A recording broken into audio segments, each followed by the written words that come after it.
ക്രിയേഷൻസിലേക്ക് എല്ലാവർക്കും സ്വാഗതം. ഇന്ന് നമ്മൾ തയ്യാറാക്കുന്നത് ഒട്ടും കയ്പില്ലാത്ത ഒരു പാവയ്ക്ക ഫ്രൈ ആണ്. പാവയ്ക്ക ഇഷ്ടമില്ലാത്തവരും കഴിച്ചു പോകുന്ന അത്രയ്ക്ക് ടേസ്റ്റാണ് കേട്ടോ ഈ ഫ്രൈക്ക്. അതിനായിട്ട് നമ്മളിവിടെ കുറച്ച് പാവയ്ക്ക ക്ലീൻ ചെയ്തെടുത്തിട്ടുണ്ട്. ഇത് നമ്മൾ ഒരു അരമണിക്കൂർ നേരം ഉപ്പ് വെള്ളത്തിലിട്ട് വച്ച ശേഷം കഴുകി ക്ലീൻ ചെയ്തെടുത്തതാണ് കേട്ടോ. ഇനി നമുക്കിത് ചെറുതായിട്ട് അരിഞ്ഞെടുക്കാം.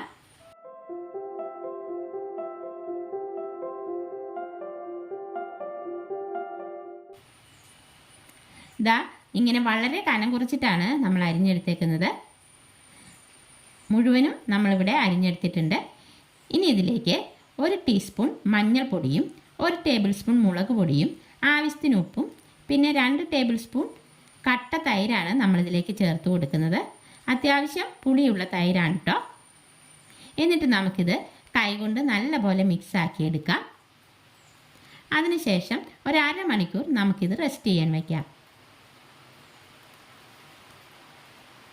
നമ്മളിവിടെ പാവയ്ക്ക തിരുമ്മി വെച്ചിട്ട് അരമണിക്കൂർ കഴിഞ്ഞിട്ടുണ്ട്. ഇനി നമുക്കിത് നല്ലപോലെ പിഴിഞ്ഞെടുക്കാം.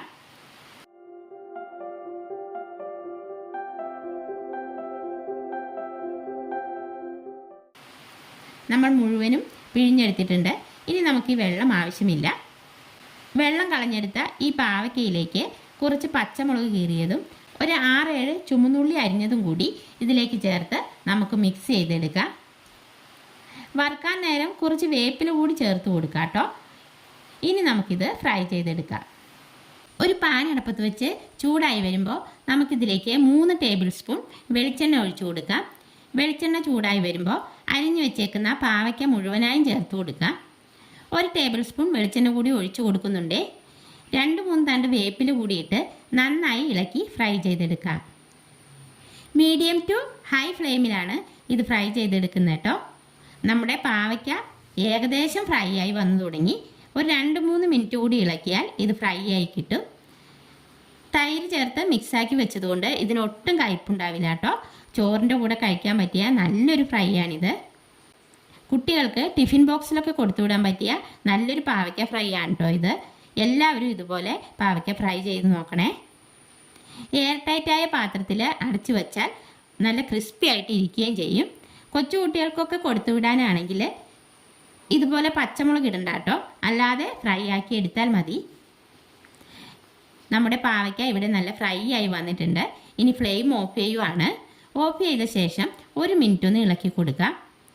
നമ്മൾ ആകെ ഇതിലേക്ക് 4 സ്പൂൺ വെളിച്ചെണ്ണയാണ് ഒഴിച്ചു കൊടുത്തത്. ഇനി ഇത് വേറൊരു പാത്രത്തിലേക്ക് ഇട്ട് കൊടുക്കാം.